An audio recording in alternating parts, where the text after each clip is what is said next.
Hello, my name is Brian Lysett.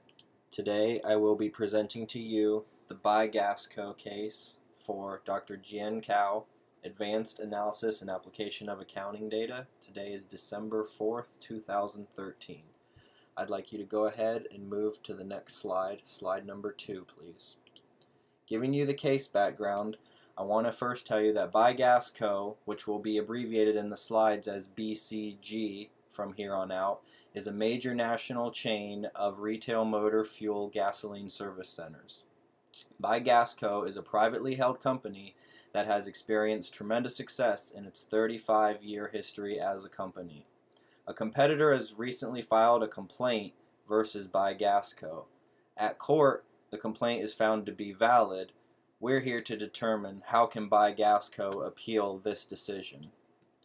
The trial finds in favor of the plaintiff, Uncle Petroleum. Frustrated in seeking vindication, the people at BuyGasCo turned to a local college professor and his activity-based costing method of accounting, the ABC method of accounting. The teams feel that they may be experiencing a problem called product cost cross-subsidization. Product cost cross-subsidization occurs when products are over or under costed.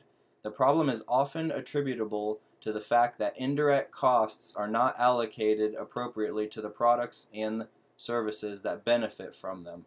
Further, this problem usually entails an undercosting of low volume products and an overcosting of high volume products.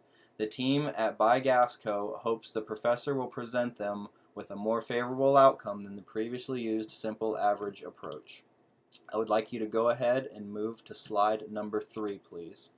Here in slide number 3, we're talking about why the judge chose the plaintiff over the defendant.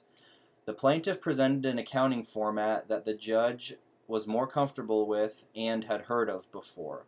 The method used by the plaintiff, the volume-based approach, is a method that is well known and the most widely accepted in the industry.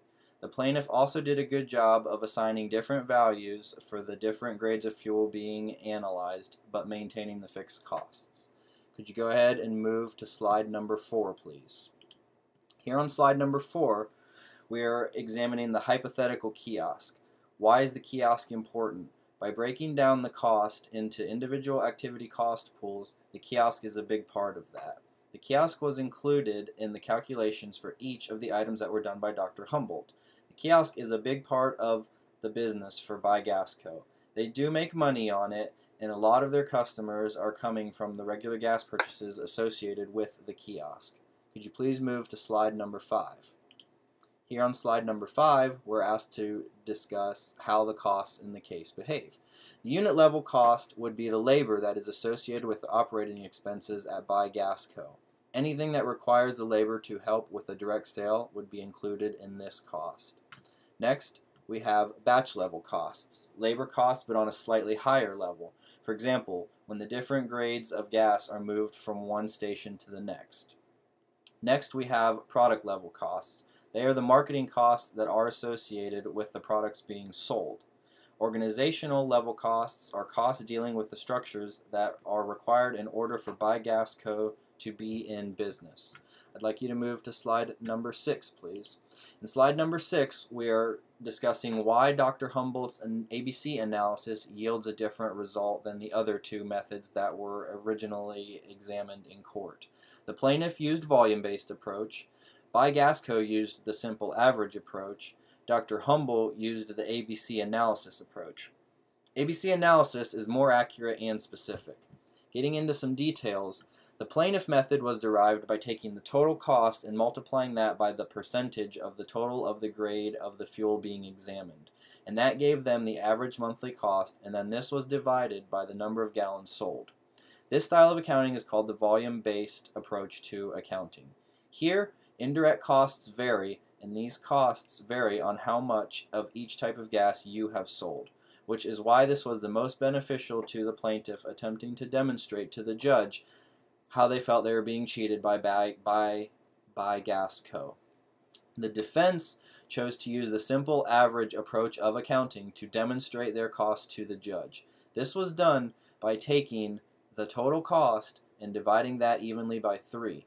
The 3 grades provided in the data, this gave them an average monthly cost. This average monthly cost was then divided again by the gallons sold, which is why the 2 different methods were giving us different results. In using the simple average approach, it is important to note that the indirect costs are fixed under this model. The ABC accounting method used by Dr. Humboldt in this case is calculated by taking the total cost, which is then divided by the activity cost pools. This value that we then get is then multiplied by the percentage of the use, and then it gives us an assigned cost. The assigned cost of the different activity pools are then added together and divided by the product that is sold. Doing those calculations gives us the total product cost. Could you go ahead and move to slide number 7, please? Here in slide 7, we're examining, should the judge lift the injunction on BuyGasCo? It is my opinion that we should ask the judge to lift the injunction on BuyGasCo.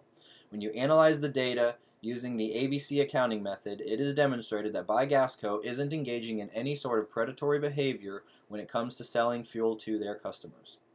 Because the competition does not want to match their prices, this does not give them the right to attempt to use the court to block BuyGasCo from doing business in the manner that they see fit.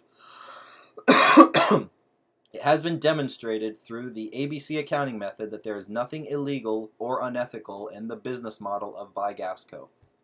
Could you move to the 8th and final slide, please? Here on the 8th and final slide are my conclusion and recommendations. In conclusion, this case analysis has provided us the ability to compare and contrast 3 different accounting methods: the volume-based accounting method, the ABC accounting method, and the simple average accounting method. This case allowed us to explore the different accounting methods used and to apply our own managerial decision-making processes to the case. Thank you for taking the time to listen to my presentation, and I hope it has been enjoyable and a thorough explanation of the BuyGasCo company case.